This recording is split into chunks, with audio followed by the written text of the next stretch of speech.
Good afternoon, this is Greg here. I'm from 4 Wheel Dreams. This is the 1990 NA model MX-5. It's become incredibly popular, incredibly collectible, because everyone's just worked out that the magic of this car lies in its simplicity. It's beautiful, beautifully weighted gearbox, revvy little engine, doesn't chew up a lot of fuel, and come on guys, it's got pop-up headlights. So what am I doing on it today? I have refurbished all of the rims, so I've got the caps off these ones for the time being, and I go to the back, go to the rear of the vehicle. There we go. Alright. So it's all reshot with new rubber, refurbished and repainted, looking beautiful. It has this weird sort of orangey peely kind of finish down the side, and when I first got it I thought, oh my goodness, it's been through the wars and someone's repainted it and they've done this terrible sort of stone chip protection thing underneath. But that's actually factory, that's how it's supposed to be. Alright, so underneath, have a look. So this is the front passenger side. This is where right hand drive here, so this is when you're looking at the vehicle from the from behind the wheel, it's on the left hand side. Brakes are all pretty good. It's very minimal sort of lip there, really nothing to worry about. The pads are all pretty good, the suspension's all pretty nice. Is there any surface rust? There's kind of maybe surface rust on some of the structural components. There's nothing really to worry about there. The suspension looks pretty new. All good. The thing that we're doing at the moment though is the clutch for slipping, and this thing is all about driving with enthusiasm, so you need a clutch that actually is going to work. So at the moment under here, you might be able to see I've taken the exhaust system out, and I've started to take the ancillaries off the gearbox itself. Should be a video on how to remove an exhaust from this thing. It really wasn't that easy. I saw one video and they just went, oh, you just take the exhaust off and then you do X, Y, and Z. Really, the exhaust was a bit of a bitch. Okay, so we take it down through to the back. There's a big sort of main, get down on these and there's a big main rail that runs from the rear to the diff. It's kind of this thing here, PPF. I don't know what PPF stands for, but you can see there's a couple of big bolts. Those bolts there, they need to come off. I need to keep one of them, the very back one, on. I swing it out of the way. I still haven't taken the clutch master cylinder off. I think there's another little switch up the top and a clutch hard line that I have to remove. Then I'm going to take the transmission out. I'll probably slide the trolley jack. I've got a trolley jack under there, jack stands, and also something underneath the wheels at the rear. Just in case shit happens, guys, just make sure you got jack stands. But I'm going to try and get a little bit more elevation on those jack stands. It's just really a bit tight. It's a bit ghetto at the moment. So I'm trying to get I've got an extra piece of timber on top of the trolley jack to get a bit of extra height, because trolley jack's great. I just got that from Super Cheap Auto in Ashfield, my local. but because it's a low access trolley jack, you get sort of, I think it's about 365 mil in height. I just wanted to get as much as possible. I really had the jack stands on their lowest bearing, so now I've got them up a little bit more. That one's not wanting to turn, so I've got some compressed fibre cement sheet underneath, so that will take bearing weight when I remove the weight. I'll just adjust that a little bit better. And this one's nice and firm underneath. As I said, the rear wheels, I'll jack them up a little bit more, and I'll just put some timber chocks in underneath those tyres. So at the very worst, I've got jack stands, 2 tyres, and even if the jack stands at the front fail, I should still have some clearance. I'll put in a, when I remove the jack stand, I'll put in, I've got a pallet and some bricks and stuff. I'll just pack it up so that just be really super careful. Over here I have part of the exhaust. So that's the front end. It goes onto the front manifold. And this is the back end. And it's all pretty good. I'm going to change this. I'm just going to clean it up a little bit. The cat is in a box. I've snapped the bolts on that, so I've got to work out something to do. And there is my drive shaft. So the trick is that once you get your exhaust out, getting your drive shaft out is pretty easy. So I've got some of my bits and pieces. Here's my clutch kit.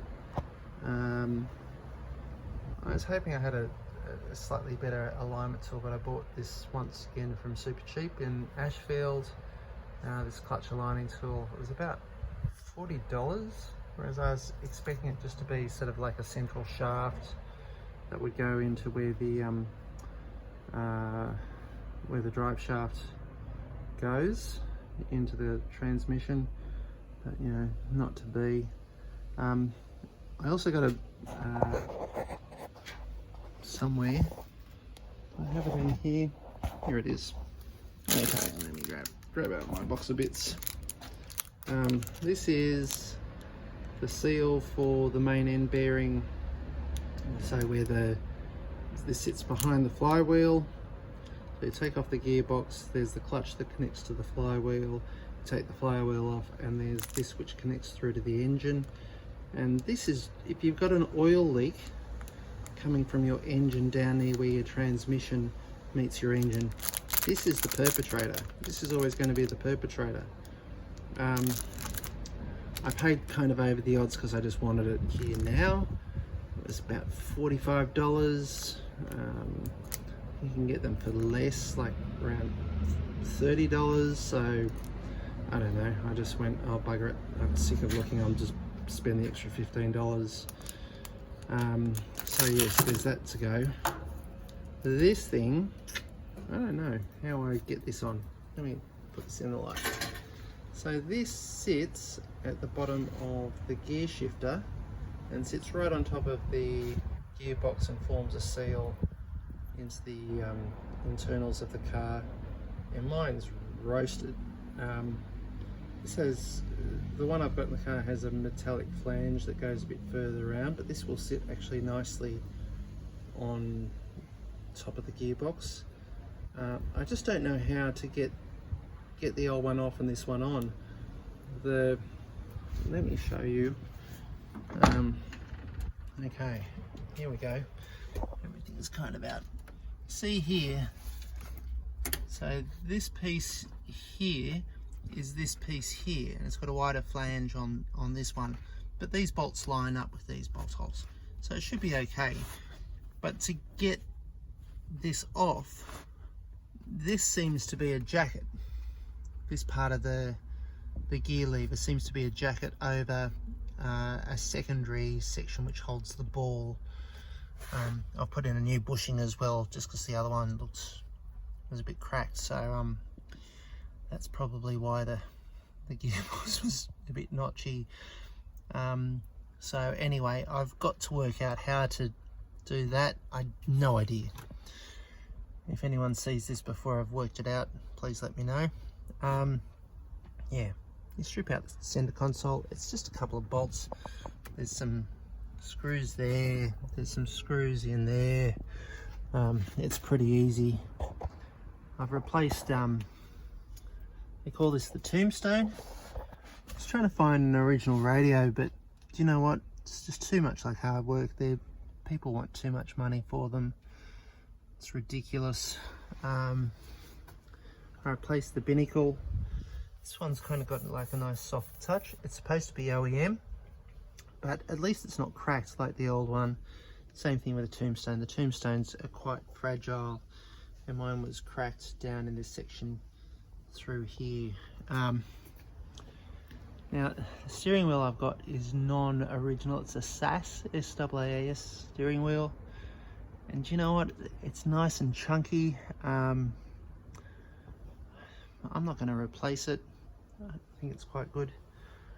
One thing I've noticed is that the door locks are very sticky and don't really work terribly well. So if you have a look around here, this door, I've taken it apart and I've repaired the door lock so that, you know, it works quite nicely now, and even works with the remote. I can't work the remote at the moment because I've disconnected the battery whilst I'm doing all of this work, of course. Safety first, always safety. Pedals, I think, are all original. It's cool, we're getting close. So, gearbox today. The next job I've got to do is, if you look at this roof, it's just really crappy, man. You know, I've seen people try and sell these things with crappy roofs like this, but it's crappy. It's the original roof, so it's done pretty well. And even the little zip out, it's got this really nice kind of breathing section through here. Even the rear windscreen is pretty good, all things considered. But I've got a new one, so next video I'll probably show you me replacing this. See, it's just wear and tear, because there's a great big hole through there, crappy. And I haven't driven this thing in the rain for any period of time. I've got other options for rain, so I'm not sure how that survives during the rain, but I might even flick this one on eBay and see if anyone wants a cheap roof for $100 or something. Might be handy for someone who just uses as a track car and just wants something just in case. But I've got a beautiful cloth roof. You can get, I've got a glass roof to go into the back of mine. It's got the Hearts fabric and a heated glass window at the rear, because apparently there's some electrical connectors that it just clicks straight into. Yeah, that needs a sort of a buff and a clean and a clay bar and polish. And other thing to go is I don't know what you call this scuttle panel through here. I'm going to call it a scuttle panel. Mine's cracked here and it's been dodgily repaired. It's kind of okay, you know, really you could say, yeah, it's okay, but I bought a new one anyway just because it's cracked. And I'll paint these up once it's done.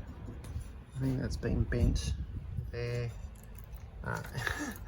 And the red wiper blades will find a place in a recycling bin somewhere. So anyway, here it is, my 1990 Mazda MX-5 NA. You might call it a Miata.